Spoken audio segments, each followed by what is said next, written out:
Hello, YouTube! Woohoo, look! We have fan! Oh, this is so powerful. I think it's venting out right now. It wasn't working, they had it disconnected before. You know, to fix the roof, but also it wasn't working. I think there was a short to the line that came up here. Alright. Whoever had it had a wire here. That's these loose ones right here. These loose ones. This one and another wire that came up to this end. And this whole line was dead. I hooked it all up. It didn't work. I hooked up my battery to give it a positive and a negative.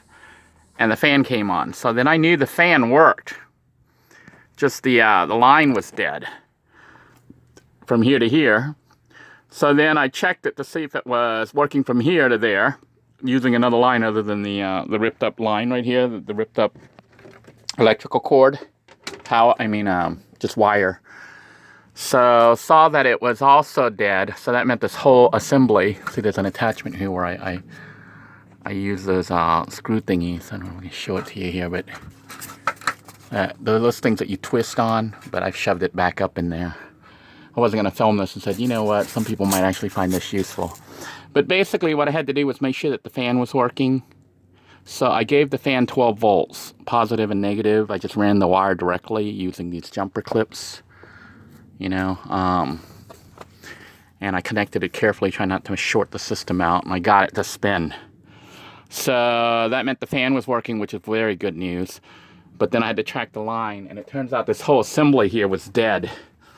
So my 12 volt outlet was working because I could run this little fan here, which you saw me do the other day when I did the mukbang video. So the little fan, nice and cool, 12 volts, it's working. So I knew this particular outlet was good. Then I checked this other outlet on the side and it wasn't working either. So I wasn't sure, and I know this one here still isn't working for some reason. So I had to kind of rip up the center part here to get access to the wires. I don't know if you can see all the wiring under there, to try to figure out how they wired everything.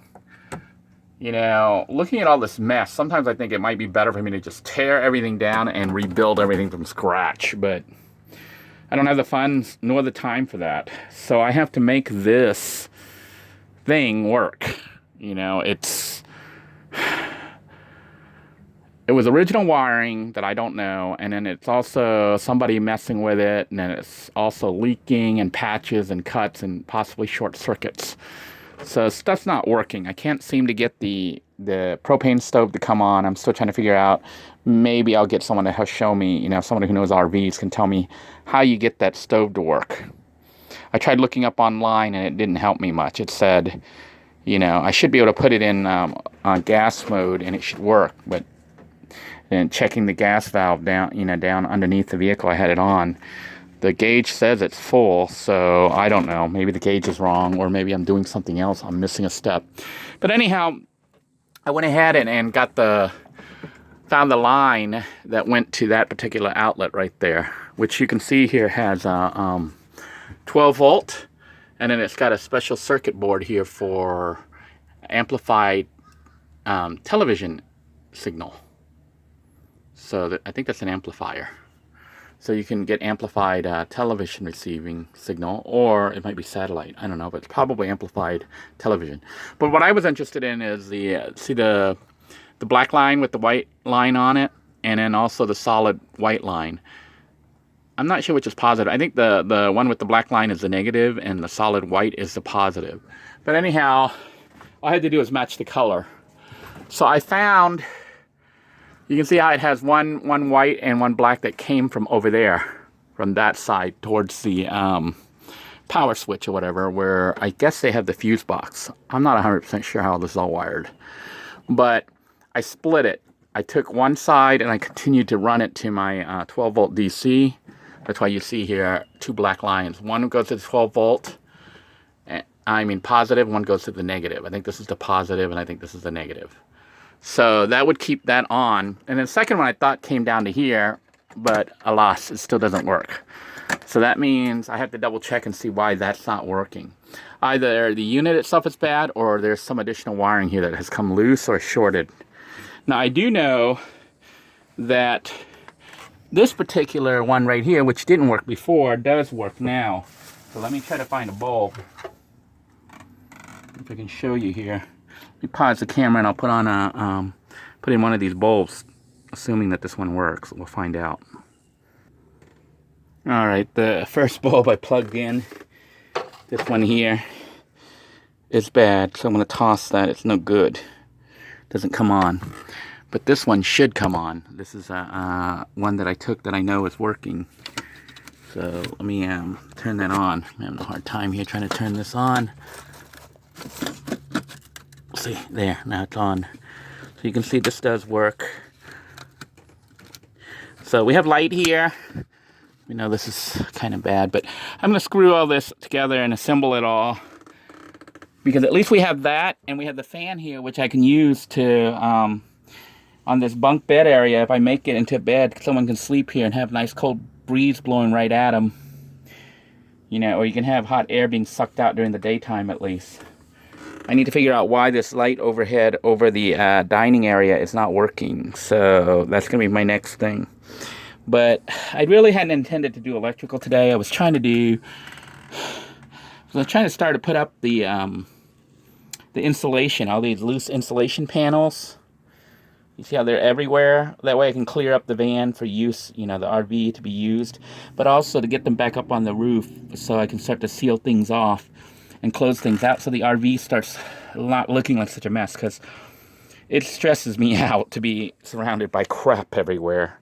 You know, I'm trying to live in the RV. I could live in Little Blue 2, but Little Blue 2 got dismantled to bring components over to the RV to make the RV work. So, like this battery pack is part of the house battery for Little Blue 2. So Little Blue 2 right now is disassembled, sort of. She still runs as a van, but as a stealth camper, she's not fully functional. And she's full of junk too that I hauled, but let's not get into that. At least not right now. So we're going to finish wiring here, try to get this light working. Well, we got this light working. I'm going to try to get this light working. And, you know, see, this whole cabinet needs to be ripped out. It's rotted, but it's a mess under there. I don't know if you can see that. It is so many wires, and I have no clue what goes to where. So anyhow, stay tuned, and I'll show you the end results. So let me assemble everything. All right, the RV light is now back in place. Just wanted to show you these screws are actually special. You use like a square tip. You can see that tip on it. It's a square tip. So I got the special tip on it. But let's make sure it still works. You can see the light still does work. These covers, they just snap on. There's little, I don't know if you can see the little tab there. So you just slide it into the tab and then slide it into place. I don't think it matters if it's to the left or to the right. I'm going to try putting it to that side over there. I'm putting the tab on the far side in this case. And then you kind of squeeze this side in.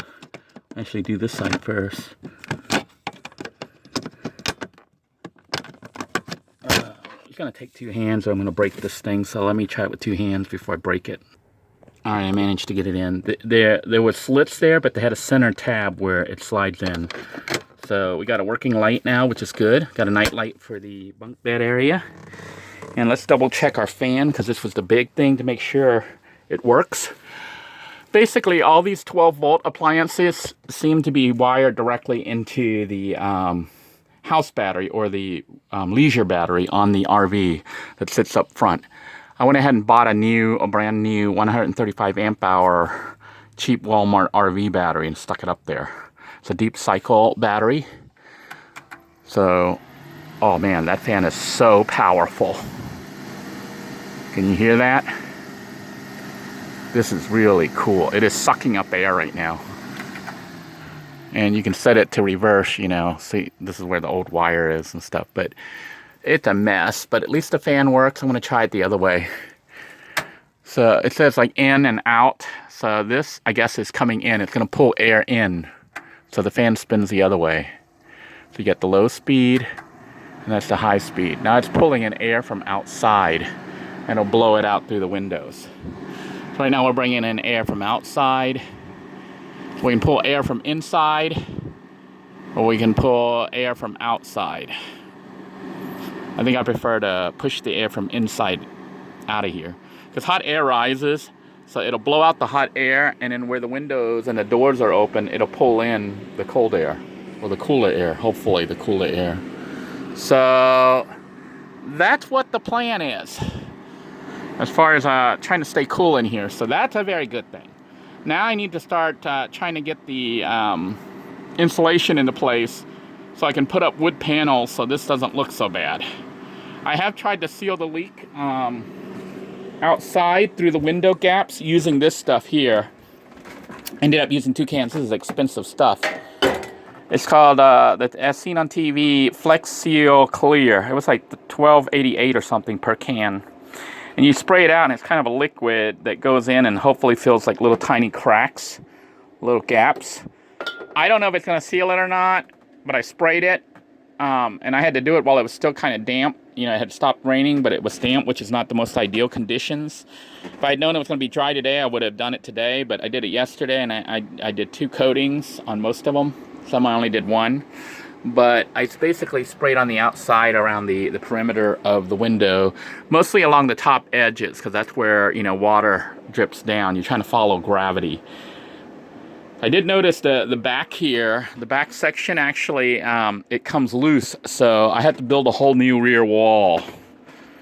So, you know, that's what the situation is right now. All this is rotted and will need to be redone. You can see how the wood is rotted. So I'm going to have to rebuild a new frame for the window. So it's a lot of work. This RV is a lot of work. So would I recommend somebody do something like this? I would say you're better off getting a bus or a van and converting it yourself from scratch, because then you know all the wiring's good, at least, you know, as good as you made it. Not, you don't know what somebody else did and who else came and did stuff to it.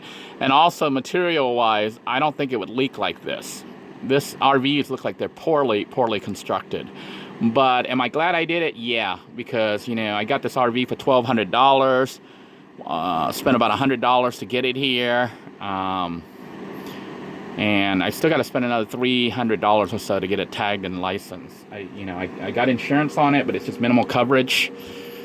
Actually, you know, RV coverage is really cheap. I think my coverage is only going to be, I think she said it was like, I don't know, it was $60. No, it was like $120 every 6 months or something, or less. I don't know. I think it was like $120 every 6 months. Which is crazy for the RV, but that's what it is. Maybe even lower. I think that's what it is. She's billing me. I'm talking about Geico because that's who I get my insurance through. But I just told them I was going to add this RV. I have a temp tag on it, so I got about 25 more days left to get it permanently tagged. So I'm waiting to get paid from YouTube. And then, but I got to drive it. That's the problem. This thing does run and drive because I did drive it like 60 to 80 miles to get it here from Orlando. But it was a scary ride. Anyway, I'm going to shut this off because we are just wasting power. But yeah, we have a really nice strong fan now, which is like most awesome. Anyhow, I'm going to sign out for now. And if I do some more developments, I will go ahead and cover it so you guys can see what's going on with the RV as far as converting it into a home. Right now, all I'm going to do is just kind of clean this up and try to figure out why this bottom light doesn't work. I know why it doesn't work. It's not getting power, or the switch is broken. So we'll look into that. Until next time, everyone, take care. God bless you all. I hope you're staying safe, and I hope you guys are enjoying these RV videos. Have a great day. Bye-bye now.